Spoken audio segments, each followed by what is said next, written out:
Hello students, I am your English teacher and once again we are going to start poem of class 8 of English subject, and the poem's name is The Duck and the Kangaroo. It is written by Edward Lear. So first I would like to give introduction of the poem. The poem elaborates the desire of a duck confined within the limits of the pond to go beyond and travel the world like the kangaroo did. The duck requests the kangaroo to take it on a trip and find a solution to the problems which the kangaroo would face. Now let us find out how they go about it. Stanza wise we will see. Now look at the first stanza. Said the duck to the kangaroo, "Good gracious, how you hope, over the fields and the water too, as if you never would stop. My life is a bore in this nasty pond, and I long to go out in the world beyond. I wish I could hope like you," said the duck to the kangaroo. So in the first stanza, the duck is awestruck to see the movement of the kangaroo. It expressed that the kangaroo could hope continuously over the fields and water bodies. The duck's life was boring as it remained in the pond all the time. It wished to see the world beyond the limits of the pond. It wishes that it could also hope like the kangaroo. Look at the second stanza. Please give me a ride on your back, said the duck to the kangaroo.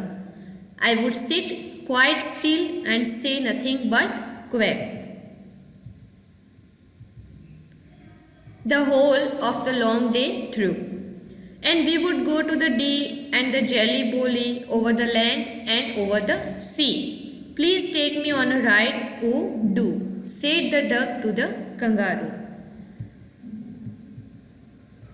So here the duck requests the kangaroo to give it a ride on its back. It promised that it would sit quietly and would just quack all day. The duck lists the places that they would visit as dee and jelly bolly. It adds that they would hope over the land and the sea. Look at the third stanza. Said the kangaroo to the duck, this requires a little reflection. Perhaps on the whole it might bring me luck. And there seems but one objection, which is, if you will let me speak so bold, your feet are unpleasantly wet and cold, and would probably give me the rheumatiz, said the kangaroo. So in this stanza, the kangaroo replied that it had to think over it.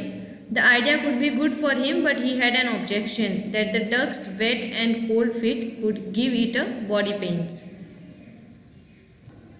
Stanza 4.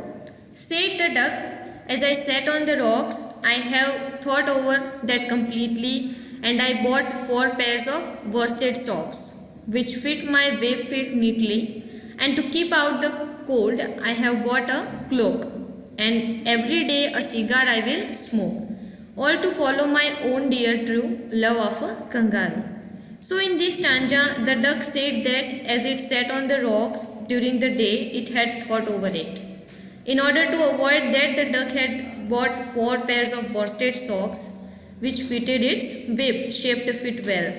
In order to stay warm, it would wear a shrug and also smoke a cigar every day. The duck would do all this to protect the kangaroo as it was a beloved. Stanza 5. Said the kangaroo, I am ready, all in the moonlight pale, but to balance me well, dear duck, sit steady, and quiet at the end of my tail. So away they went with a hope and a bound, and they hoped the whole world 3 times round. And who so happy, oh who, as the duck and the kangaroo. So in this stanza, the kangaroo was satisfied with the duck's response and got ready for the ride. At night, when the sky was filled with the pale light of the moon, they started their trip with a hope. The kangaroo asked the duck to hold it firmly, and they travelled around the world 3 times. Both of them enjoyed each other's company. Now students, let me tell you the summary of the poem once again. The poem gives an account of a conversation between a duck and a kangaroo. The duck praises the kangaroo for its ability to hope and visit places. The duck finds the pond boring as it has to stay there forever. The duck requests the kangaroo to make it sit on its back and go on a trip to places like the Dee and the Jelly Belly, crossing lands and seas. It promises that it would remain quiet and would only quack. The kangaroo replies that it will have to think over it because the duck's wet and cold feet may give it body pains, the disease of rheumatism. The duck says that it has made arrangements for the kangaroo's safety. It had got 4 pairs of worsted socks which fitted the web-shaped footwear. Additionally, it would wear a cloak to save itself from the cold weather and would smoke 1 cigar a day too. The duck loves the kangaroo and so wants to take precautions for its well-being. The kangaroo agrees to take the duck on a trip. It asks the duck to sit firmly and not to move.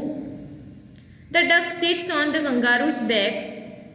The kangaroo starts with a hope and they take 3 trips around the world. Both of them enjoy each other's company. So our poem is completed here. Read and revise it once again. Thank you.